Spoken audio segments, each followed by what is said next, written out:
Wilder. I'm here. I'm here for you. You want to see me? I am the champion. You know?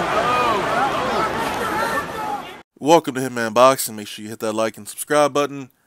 Mauricio Sulaiman has just announced that Luis Ortiz will not be suspended.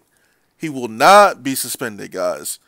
And he will hold on to his number 3 ranking, which was given to him by the WBC. Now, this could mean a lot of things.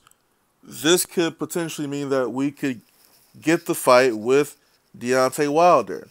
Now, Luis Ortiz never denied that he took, well, there were 2 banned substances here. There were 2 diuretics, hydrochlorothiazide and chlorothalazone, I believe. Those were the 2 banned substances that he was taking. Of course, we know the story. Luis Ortiz said that he was on blood pressure medication, so that's why the dirty test surfaced. The big argument was, well, on his declaration form, before all the testing occurred, why didn't he mention that he was on those medications? That's where things were kind of fishy, right? So eventually what happened was he didn't get the shot at Wilder. The WBC refused to sanction that fight, and Bermain Stavern was called up, and of course we saw what happened to him. He got put down pretty badly. So, I mean, can we potentially see a Wilder-Ortiz fight next? That would be interesting. You know, if he is going to, and according to Sulaiman, I mean, Ortiz is going to be monitored from here on out with regard to, you know, the medications that he's on.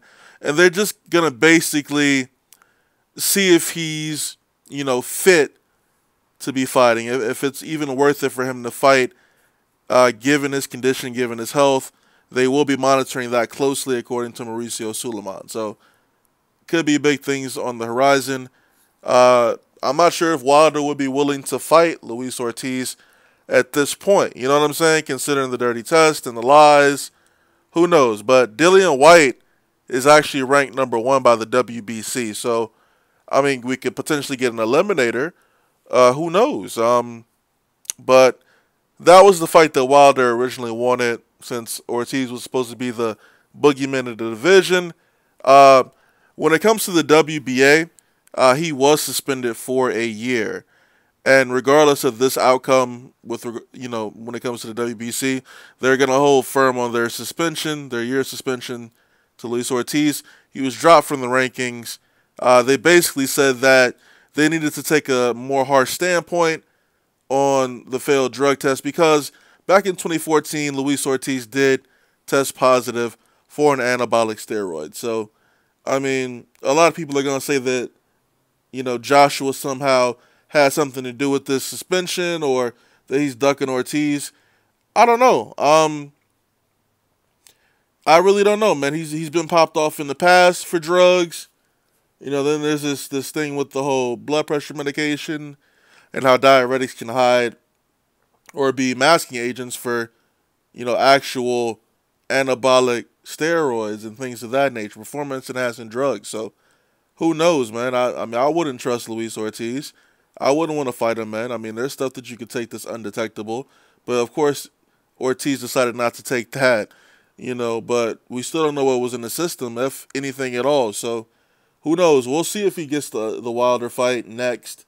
Dillian Whyte or Brazil. But, I mean, the WBC rankings are quite interesting at the moment.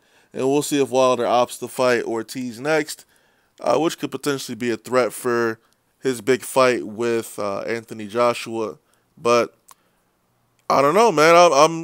I'm hoping we get that fight now, you know. But I wonder how Wilder's feeling about it. I wonder if he feels like it's BS, because I mean, they didn't let him fight on November 4th and they replaced him. So why go through all the trouble now? Who knows?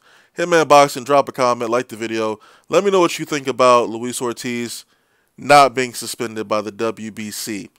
Hitman Boxing, I'm out. Finish it.